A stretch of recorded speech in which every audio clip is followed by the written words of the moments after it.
Hey everybody, Tim Evanicki here with the College Audition, back again with another episode of the College Audition podcast with my very special guest today, Jimmy Ludwig, assistant professor and head of the BFA Acting Program at Northern Michigan University. Thanks so much for joining us today.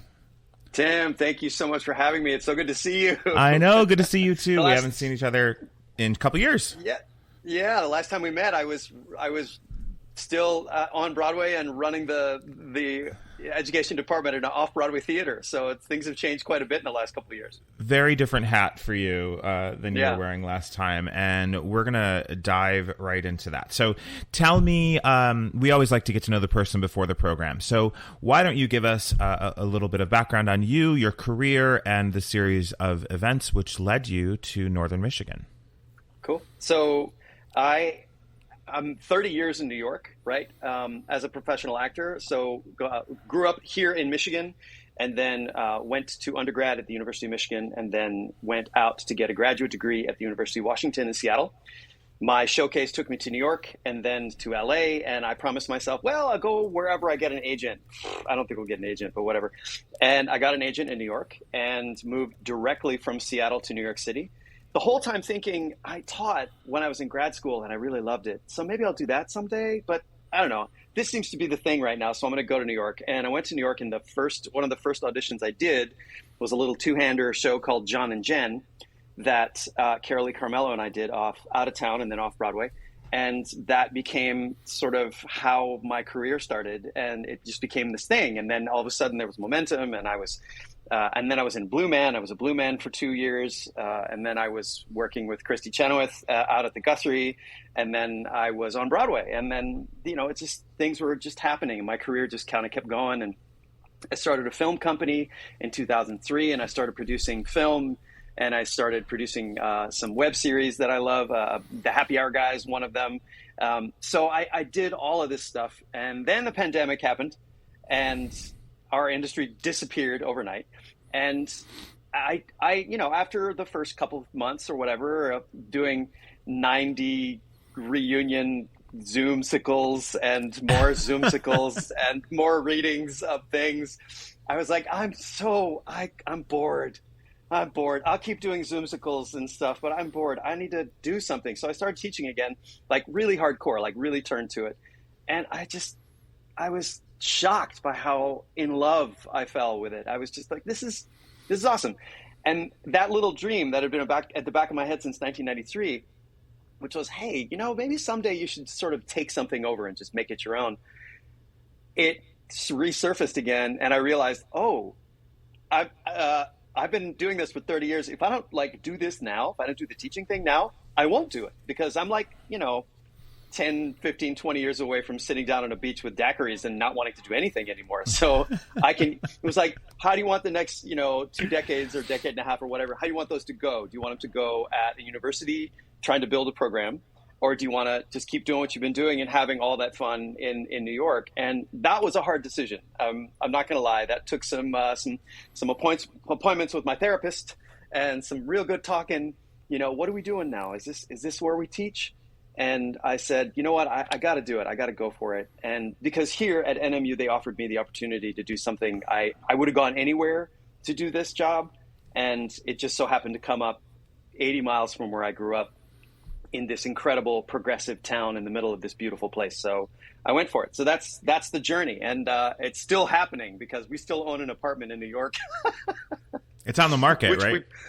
It is. We're probably going to have to get rid of that, because paying 2 mortgages is hard. It's a lot.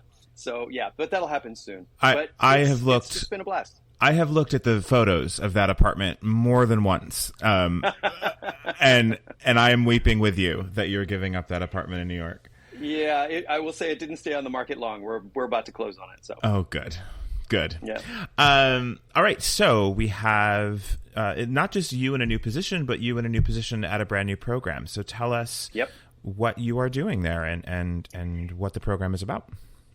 So Northern Michigan University has always been kind of a sleepy little program attached to this great school here in Marquette, Michigan, which is on the shore of Lake Superior, the southern shore of Lake Superior in the upper peninsula of Michigan. It's a long way from a lot of places, but it's a two-plane ride from New York City. So if you catch the planes right, you can leave here early in the morning and be in Times Square by 1 p.m., right? So it's not outer Mongolia. It's very reachable. And for the longest time, they were very happy with doing, their couple shows a year, and they had like 20 majors, 25 majors, 1 year, and 20 majors, maybe 30 majors the next. And then about 3 years ago, a new head of the department came in, aggressive. So in 3 years, we've gone from 20 some majors to 60. And with the addition of my program, next year we will break 100. So most college departments that I know of are just struggling to maintain the majors they have, struggling to hang on to the students they have. We have tripled our size and are going to double again in the next couple of years, because my program is just beginning, and my first cohort is happening now. So they have gone for this, gone for it, right? Bringing me in from New York, like somebody who's done it, right? I can teach from the perspective of somebody who didn't just dabble in the industry. I was there for decades, and with a lot on my resume to back it up. And a guy who runs the musical theater department, Paul Truckee, who is a Les Mis alum, who did the same thing. And we do, are you ready, Tim? We do 12 shows a year. 12. Wow. Yeah. Okay. So, musicals. It was just a musical program. So right, musicals and plays, okay. And now there's a dance department, right? So we have a full student-led co-lab dance company that has 2 performance opportunities a year. We have musicals, we have plays, we have a playwriting award, we have a summer season that is paid, where students who get cast in the summer season get paid and get housed here. So, and all this has happened within the last 5 or 6 years. And it is, we are to say growing doesn't even sort of justify what's happening here. We're exploding. I was just going to say exploding. Yeah. Yeah. And it's an incredibly exciting time, because I'm not going to lie. I'm like, I haven't even started recruiting yet. Right. I have a cohort. I had 1 student in September when I started. I have 6 now, right? So my cohort is up to 6. 3 of those, possibly 7, 3 of those are students who are following me here from New York City to finish their BFAs, right? They're like, I want to finish my BFA with you. I'll come with wherever you are. So we have, it's really exciting what's happening here. No less than what I'm saying, and I'm probably going to get in trouble with this at some point. But the phrase that I keep using in the press is Juilliard North. That's what NMU is going to be within 5 years. Juilliard North. So I usually at this point ask our guests to give us their elevator pitch on their program, 60 seconds or less. Put them on the spot a little bit. Well, that was 60 seconds or less. Well done. You're the first person to do it in less than 60 seconds, if I'm honest. But yours is going to be a little bit different, because your program is not exactly it hasn't hit the ground yet. You're still building, yeah. So how about we'll do 60 seconds or less, your philosophy, your plans and goals for the new BFA Acting Program. So 2 things. First, so I run the BFA Acting Program. Right on the other side of that wall is Paul Truckee, who runs the BFA Musical Theater Program. If we had our way, we wouldn't have this sort of siloization of training, because I do not have a musical theater degree. I have a graduate degree in acting. I got an undergrad in acting. I took a lot of musical theater courses at Michigan in that program. And then I went out and got an MFA at University of Washington in Seattle, which was also an amazing program. But I got to New York and did 1 musical, Tim, 1. And they were like, oh, you're a musical theater guy. And that's all it took, right? It didn't matter what my degree was. So we think it's about BFA in performance. We just want to give kids a conservatory training experience where if kid comes in and sings really well and loves doing musicals, obviously we're going to push them in that direction. If a kid comes in and it's like sings okay and wants to do better in that, we'll push them in that direction. But it's really, my feeling about acting is, if you need to be a generalist, because the more you can do, the more you will work. And I have done nothing but work my entire career. And I know the secret, which is it's not everybody's talented in New York. Talent is the floor. Everybody's talented in LA. The thing that makes you different from everybody is your ability to outwork people. So here, our thing is it's all about work ethic. You have to work hard. Yes, there's 12 shows a year, but if you don't work, you won't get cast. Period. And it doesn't matter if you're a senior or a freshman, right? I mean, freshmen get parts over seniors all the time here because the freshmen work harder and maybe they're more talented. So it's really about work ethic, and you get to sort of decide where your passions lie. And obviously, Paul and I know what we're looking for. And Jill Grunstrom, who runs the dance department and also the head of theater, she knows what she's looking for. And we can help kids sort of move in the direction they're going towards, you know? But we want people to have as many skills as they can have when they leave here so that they can get as much work as they can possibly get. So next year, you'll have your first official real freshman class walking through the doors. Can you talk to us a little bit about what that first year will look like for them? The first year is, I mean, for a lot of kids, it's a big deal, right? Because you're dropping into a conservatory style training program. They're a lot of acting class. They're required to take ballet. It doesn't matter if they're going to be in the acting school or in musical theater side. They're required to do some singing lessons. There's going to be, you know, everybody's got to put their foot in all of the bowls and see which water feels the best to them. But you're required to take acting. You're required to take voice and speech. You're required to take ballet. And then you kind of sort yourself out. And the auditions begin immediately. And we do not take auditioning away from freshmen here. Everybody's available. If you audition well, you're probably going to get cast, right? But you have to follow it up with work. And we have a lot of people who come in thinking they're all that. They audition, and then they don't work very hard, and then all of a sudden they stop getting cast, right? And that's a lesson for everybody, because I know plenty of people in the industry, and so do you, who are great auditioners, but they don't have good work ethic, and they just sort of disappear. You know, not soon enough. I'm kidding. Yeah, that's true. But word gets around. I've been around, hung out with buddies who are directors, and I hung out with one guy a lot, and his phone rang one day. He was like, "Hi, yeah, who are you thinking about? Who else? Oh yeah, no, you don't want him. Life's too short. Nope, take the other one. Okay, bye." Right, and the person he picked was less talented. But he picked them because that's a better person. I'm going to enjoy them more in the room, and they work hard.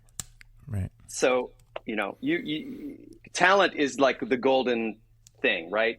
But you can outwork people if you can't out-talent them. And a lot of times that makes an entire career. Yeah. I am proof. Well, I mean, I tell students that all the time just about the college audition process, that, you know, at this level, everyone's talented. Your talent just gets you in the door. You're auditioning for the role of student they can stand to be around for the next 4 years. And that's what's going to get you in the program. Yes. Yeah. So that group, that cohort number 2, my next year's freshmen, they're going to be talented. Yeah, but there's going to be good kids in there that just want to work. You know, that really want to work, because those kids, if I can fire them up for 4 years, good, look out when they get out into the world, right? Because I want them to just eat things up alive, chew the scenery. Yeah. So you used some pretty big words earlier, calling your program that's just started out the Juilliard of the North, and you're talking to a Juilliard alum here, so them's fighting words. Tell us why you're saying that. Well, listen, I have the deepest respect for Juilliard, right?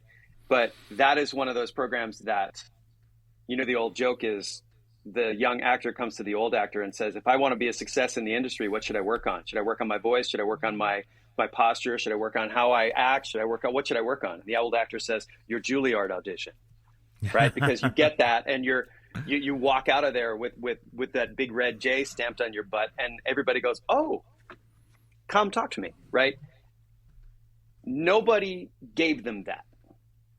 There's a place up here in the northern lower peninsula of Michigan called Interlochen. Are you familiar with Interlochen? Oh, very much so. So world renowned, and you know, they have a music school, they have a high school there, they have drama programs. But that was just one guy who walked into the middle of the woods in northern Michigan, put down his stuff and went, I'm going to build a world-class thing right here. And people looked at him and went, you're effing crazy, right? And now look at it. So I don't want to shoot for okay. I don't want to shoot for good. I want you to be sending me your best and brightest, next year. I want you and everybody else who is in the college audition world to say, look, Jimmy Ludwig is doing something really special in the middle of nowhere in the Upper Peninsula of Michigan. These kids are going to get out and they're going to work, period. And that's what it's about. Yes, being a star is a great thing. Being famous is a great thing, but working. This is about creating a career, right? And your talent, your look makes you a star. Your training gives you a career, right? Because things happen in a career, and it's your training that gets you through that, not the other stuff. It's your training. Right. If you build it, they will come, right? Yeah. So you mentioned already a couple of different people that are part of the program for you as far as faculty goes. Is there anybody else that we should know about that's going to be joining you there? Well, somebody else who's joined me already, kind of because she had to, but my wife, Kristen Beth Williams, who I believe she's got definitely twice the number, no, maybe 4 times the number of Broadway shows that I do. And she is a true triple threat musical theater, right? There is nothing she can't do. She dances incredibly. She's been taking dance class since she was 4. She's, well enough that when they couldn't find the Ginger Rogers for Top Hat in London, they came to New York and they cast Kristen and took her to the West End for 10 months, right? So she's that good. So she's here. As an adjunct professor, I have to change that. I got to work on that. Wow. I might lose her. Right? But she's Tenure. here. Yeah, exactly. What do you want? I'll give it to you. And not only just teaching dance, right? She's teaching acting right now. She's going to be teaching voice. She's going to be doing whatever she wants, essentially. We have Karina Johnson here, who she was with a ballet company out west and was like a badass for them. And through a series of decisions, decided to come back here, a place that her husband calls home. Paul Truckee, who was a Les Mis guy, who knows what park and bark means, right? And who knows what being in a long running show means, knows what the grind is all about and how to train somebody to get through that.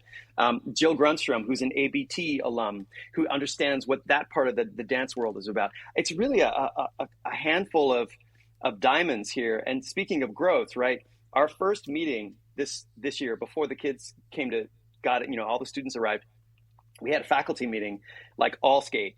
And before we started, Paul, who's been here 20 years now, he said, I just want to stop everybody, look around the room. And we looked around and he said, just a couple of years ago, there were 4 faculty in here. 4. That's what we were running this program with. There are 13 today, and there's more coming. So, the numbers don't lie, right? And when we go over 100 majors next year, the numbers won't lie. You're mentioning a lot of musical theater people when I asked to sort of tell us who else is there. And we're talking about a BFA acting program. So it sounds to me like there's a lot of crossover there and a lot of opportunity to cross-train. Is that correct? Yeah, absolutely. A song is acted before it's sung. You know that. If you can't act, then you may as well not be singing, right? It's just, or you should be singing in a language that nobody understands, right? If you're going to be singing words that people are trying to understand, you better know how to act a song. Because I would rather see a beautifully acted song that's sung okay than a gorgeously sung song where everybody's just dead in the eyes, right? Where there's nothing happening here. I get angry when I see that. And I know you do too. You get pissed. You're like, that's right. Whoever, Raj and Hammerstein are spinning in their graves right now. That's not what they intended. So if you can't act well, you can't do any of this well. You can't dance well. You can't, yes, you can't act well, but you can't dance well and you can't sing well. So it all goes together, right? That's how I see this program. And if somebody wants to come in here and just specialize in acting, I just want to be the badass actor. And that's all I do. I come in here and I tear the stage to pieces when I go on because I'm doing this great play. I can get you there, right? I've got the goods. I went to a hardcore MFA program with one of the best MFA master teachers of all time, Jack Clay. He was the one who was running the Washington program when I was there. He was one of the guys who created the MFA, right? The idea of the MFA started with him and a couple other people at SMU like 40 years before. So I know what that kind of training is. And I also know what the musical theater world is because I've spent most of my time there. So I know it all. And, I was a Blue Man for 2 years, right? I don't know a lot of musical theater people who are blue men, right? So my acting training got me there, right? I did as much regional work as a straight actor as a musical theater. I hate the silos, Tim. I hate it. We shouldn't do that. We should just say, can you sing well? Great. So go do a musical. Can you act well? Great. So go do a musical or something else. And that's what this is all about. And earlier you mentioned 12 shows a year. And that was before the addition of the BFA Acting Program. So was that going to change, or are you sticking with the 12 show season? And talk to us a little bit more about that. I think we gotta stick with. I think we would die. No, we're gonna stick with 12. We're gonna stick with 12 shows a year. But I'll tell you what else that's probably gonna happen once the full 4 cohorts of the BFA program are here and running. Which is, I think there's gonna start being a lot more student-generated work, because they're gonna be kids that are like, I have a passion to do this project. Like, I really want to do All's Well That Ends Well this year. I really want to do, I want to do my version of Heathers or whatever. They want to do something. And we're like, that's just not in the season this year. We can't do it. We can do it 2 years from now. We can't. And I'm going to graduate, so I want to do it now. So I think there's going to be a lot more student-generated work. And there's a lot of talks among the faculty about how best do we serve that, and how do we give opportunities. I don't know if you know, at Michigan, when I was there, we started this thing called basement arts, which is that we had this really very rundown, there's a lot more descriptive words I could use, but very rundown black box theater in the basement of the old theater building. And it was literally a place where they threw things and let it rot there. We cleaned it out, brought it back to being a theater again, and then just put whatever up in there. And the faculty were great. They let students just create in there. So I think we're going to try, in addition to what we're doing at the department level, we're going to try and support that in the coming years as well. Great. So Northern Michigan is a relatively small public university. I think about 7,000 kids or so, that's about right. Students or so. Yeah. So tell us what opportunities there are for students who may have interests outside of theater and musical theater to study other things, maybe a minor or a double major. What does that look like for them? I mean, it's really kind of astonishing, right? Yeah, I think we're at about 8,000 and change this year. Of course, everybody took a hit enrollment-wise during COVID, but that's churning now. That's changing. It's twofold, right? This is for the size that this university is. There's really a lot that they have going. They have an incredible science faculty, right? So if you're at all interested in any of the sciences, they have an incredible nursing program. I have a good friend now on the faculty who's teaching courses on geography and gender, right?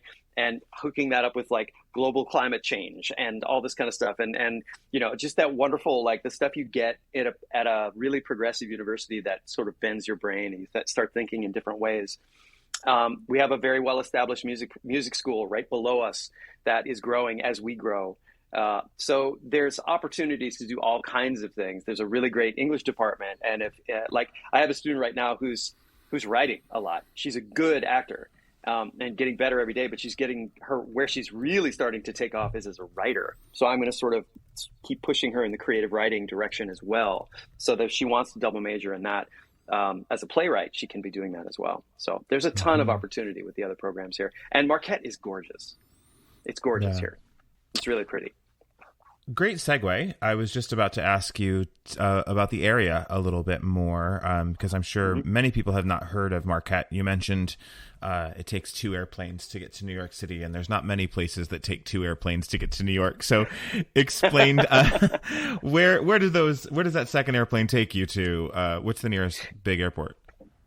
Great. So from Marquette, the thing that's interesting is because this is sort of on the outlands of the United States, there used to be these huge Air Force bases here. So the regional airport that's here, Marquette International, whatever, is on an old Air Force base. So for a long time, it was one of the tertiary landing sites for the space shuttle or something, because they have that much runway. But they have 2 or 3 different airlines that fly in there, and you go straight from here to either Minneapolis or Detroit. Mostly, it's either American or Delta, I think. And then from there, you bounce directly to any of the 3 New York airports. So yeah, if you have to get up, early, but if you catch the early flight, you can be standing in Times Square at 1 p.m. And that's, I've been in a lot of other places that were much bigger cities. Marquette is a city of about 25,000 people. Mm-hmm. And I've been in a lot bigger cities that I had a lot harder time. I had to fly an entire day to get to New York City or to LA. Right. And Marquette is this, so about, like I said, I grew up about 80 miles south of here. And I went away for 30 years. And then I came back. And while I was gone, somebody had the idea, wow, there's all these great trails here. And there's like rail trails and all this kind of stuff. We should create a trail network because the topography here is quite, I won't say mountainous, but this town feels like Boulder or any of those Front Range Colorado towns in the early 90s, late 90s, right? Before Boulder blew up and you couldn't buy a place to live. And Fort Collins, same thing. This trail network that they established, which is now running, mountain biking, in the wintertime, cross-country skiing, snowshoeing, it has over 500 miles of trail. It is now an Olympic training site. And so you have all this, like all these athletic types that are here. And with all the athletic, cool young types that come into town, everything they want, they bring with them, right? The co-op mm-hmm. grocery stores, the cool little coffee shops, the Patagonia filled sports shops, the breweries, the craft breweries. There was one 10 years ago. Now there's 8, I think. Mm-hmm. I mean, it's like, it's that kind of town. It feels, if you were ever in the like Front Range of Colorado, in the early 90s or early 2000s, it feels like that. It's this sort of, it's a little dot of progressive awesomeness in this sort of sea of where am I, and it's really beautiful. And there's history here. And Lake Superior, which is, it's an ocean. Mm-hmm. It's an inland sea. I mean, it's like, you look out there and you're like, what is that? I think it's 30% of the world's fresh water is right here.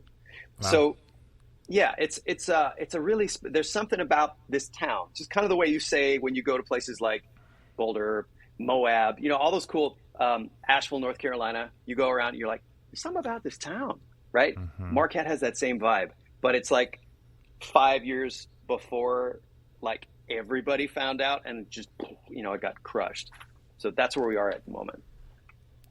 So get in before you get crushed, before everyone finds out about it. Yeah. There's still some places to buy. They're not hard. They're very hard to find, but because we just bought a house here and it was really hard. But yeah, it's pretty cool here. Wow. So now's the time that we're going to switch over and start talking about the audition process. So sure. The first question I always ask every school is, do you pre-screen? At this point, we do. But I think right now what we're trying to do is get our message out, right? Because things have changed so much for this department in the last couple of years. So we're getting on the road. I mean, we're going to Texas Thespians this year. I will see you there. Yeah, I will see you there. I look forward to it. But we're going to be at Texas Thespian Festival. Marquette, Michigan is going to be at Texas Thespians, right? Yeah. But now we have a direct connect there because Kristen is from Dallas. And that is a massive festival. Mm-hmm. And we need to be seen that way. We're going to the International Thespian Festival this year because 2 of the students I'm bringing in from New York are international students and we need to be recruiting there, right? So yes, we are pre-screening, but it's at this point, we want to find ourselves with the students and see if this is going to be the right match. Yeah. Because honestly, coming to Marquette, Michigan is a big leap of faith, right? So I want you to know what you're getting into. So it's like, let's talk. Let's, whether it's a Zoom conversation or whatever. It's at the point where we don't have a reputation where people are stumbling over themselves to file that audition, right? I'm not going to lie about that. Of course not. But give me a little while. Give me a couple of years, right? And that momentum will begin. At this point, no, not pre-screening. Sure. Just getting people here and seeing how the fit is. So tell us, talk to us about the audition process then. What are students going to need to prepare for you, and what can they expect? We are looking for, pretty much your standard audition prep, right? The standard prep that you would be doing for any festival, right? I know it's the whole 90-second deal.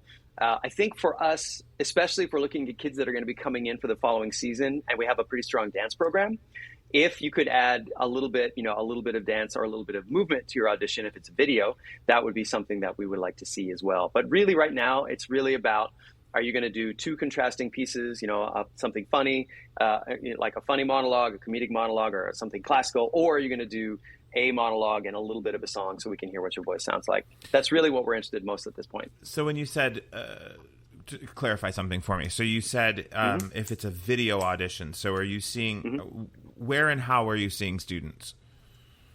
Well, at this point, actually, interesting you asked that. Our Wildcat Weekend, which is our on-campus auditions, are this coming weekend, right?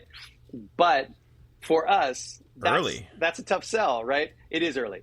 But it's a tough sell, too, because it's like, yeah, if you're in Chicago, drive 6 hours and come up and see us, right? You sort of need to sort of load that in with something else. Like, are you coming up for a fall color tour? Are you doing some other things, right? We're not the destination that we will be in a couple of years, right? Mm-hmm. That's going to be an in-person audition that will be run just like a festival audition, right? 90 seconds, maybe 2 minutes, depending how many slots we have. I haven't seen the list that we have, but those are going to be mostly local kids.